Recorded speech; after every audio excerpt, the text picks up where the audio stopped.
each side. So let's try and move this down so you can see better. Bear with me, guys. All right, so what you're gonna wanna do now is we're actually going to, we need this piece of fabric to be this size. So to do that, we're gonna pull our threads and gather our material until it's the size of our other pattern piece. So to do that, it doesn't matter what thread you pull, but this is very important. You either need to pick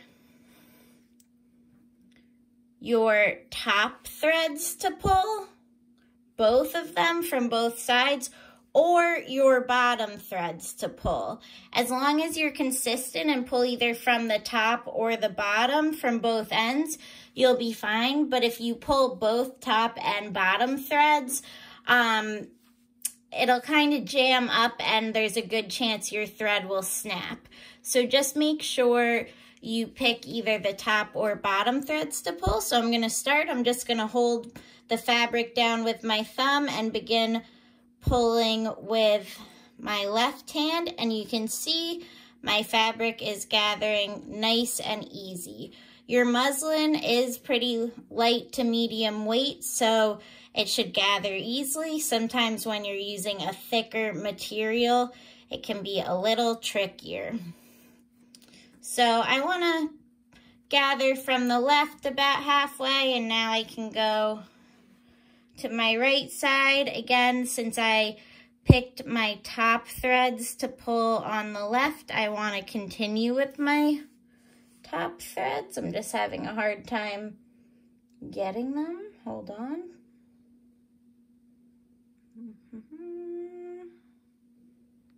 Nope.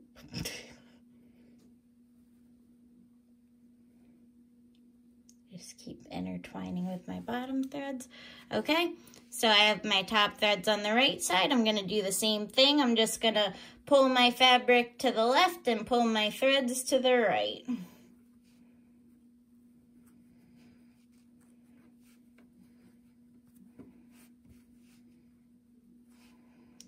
Okay, and now you can see my fabric piece is starting to become about the size of my other piece.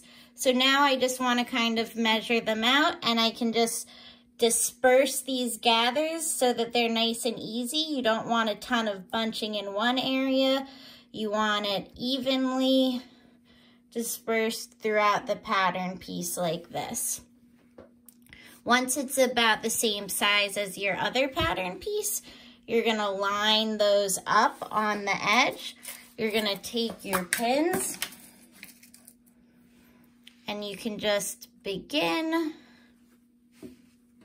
pinning, matching up your two ends.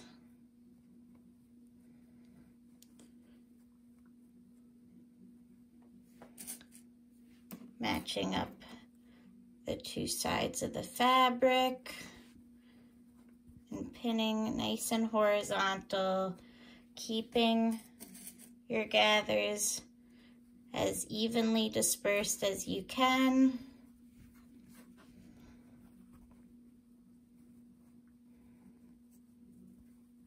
I'm gonna pull a little bit more from this side because I can see that they came out a little bit, and that's normal. You don't have a knot in your threads, so it's not gonna keep exactly where you pull them to on its own.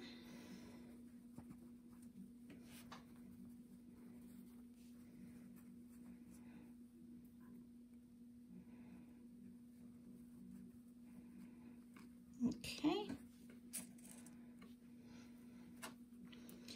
And again, I'm pinning about every ½ inch, but whatever makes you feel comfortable.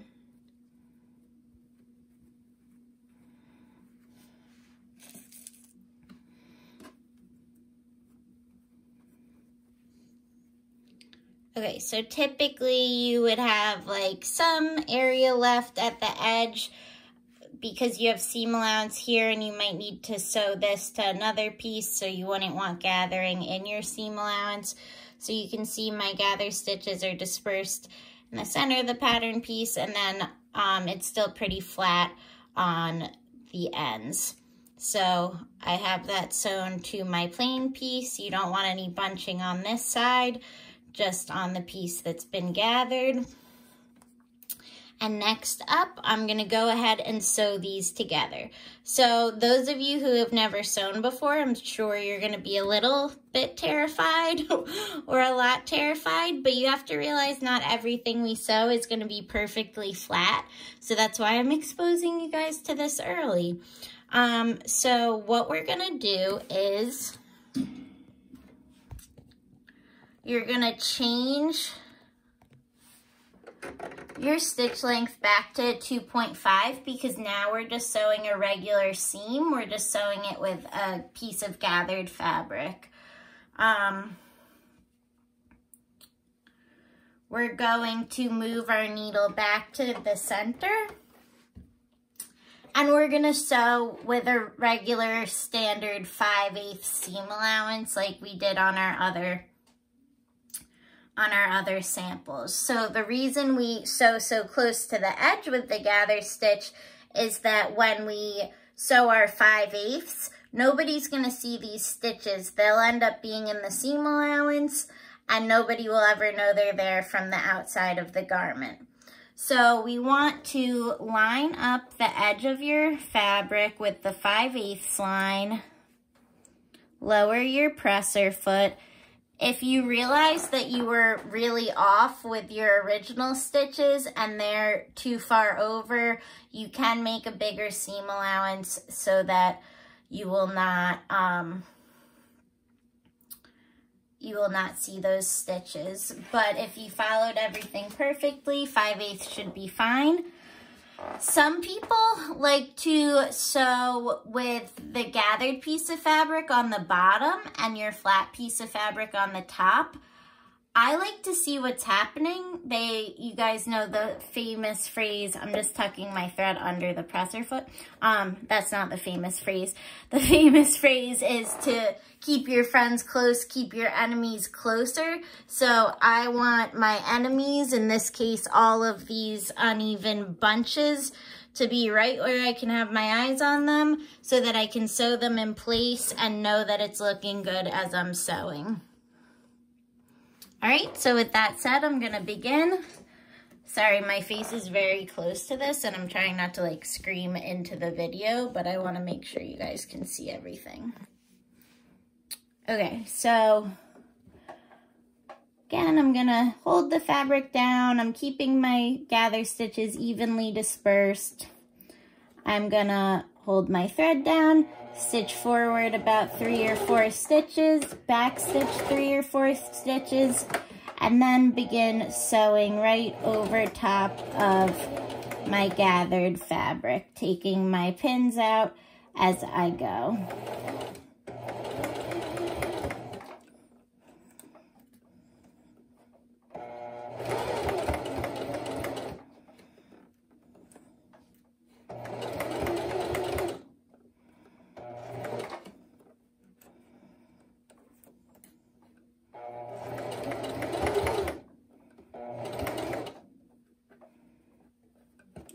Reorganizing.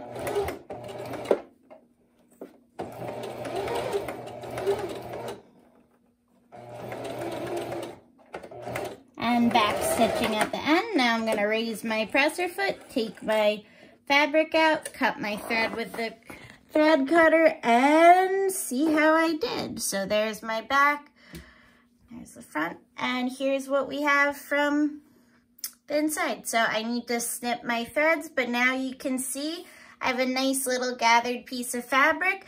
I would probably want to go and iron this open, but that's how you get any kind of ruffles or gathers you see in a dress, in a skirt, on the neckline of a shirt, on sleeves, whatever it may be. So for your sample, when you submit it, you can just submit one photo from the front like this. Make sure to cut off your extra threads now, and then one photo from the back like this so I can see what your stitching looked like. All right, good luck with your sample and thanks for watching, guys.